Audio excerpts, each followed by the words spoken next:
happens when we apply this list to today?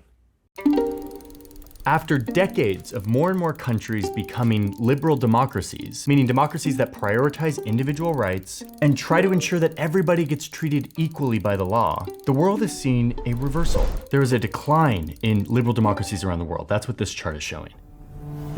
Fresh concerns about the restriction of rights in Hungary. Israeli lawmakers declaring that only Jews hold the right to self-determination. Judges say Poland's judicial independence is being violated. Modi has been heavy-handed with the Indian media and voices of dissent. Pair that with the uptake of the visibility of communities who openly embrace the fascism of Mussolini and Hitler. Hundreds of men in Rome making a fascist salute. Openly praising Adolf Hitler, making celebratory jokes about gas chambers.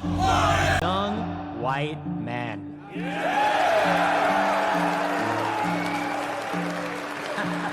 Taken together, you start to understand the increase in serious people sounding the alarm bell that this is maybe the return of fascism of some form. Using it not just as the generic insult, but actually saying that we're like in some version of the 1930s. Like the rise of militia groups, vigilantes, government death squads, violent ultra-nationalist groups, strongman leaders who invoke an idealized past, promising to make their nation great once more. Massive displays of loyalty and support for the leader and the regime.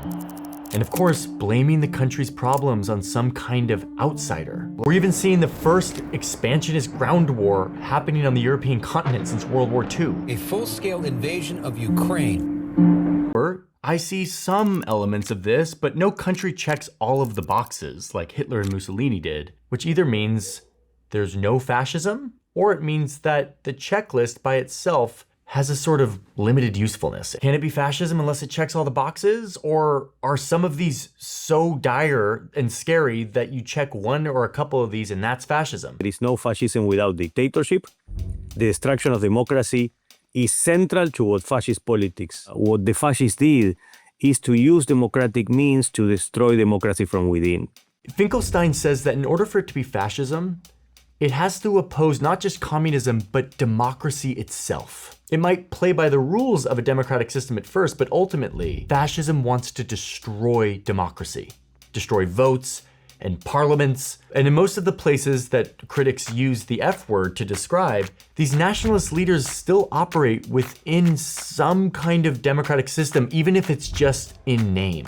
Finkelstein's point is that until these leaders start calling for the end of voting and constitutions, their regimes remain here. Thus, they aren't fascist.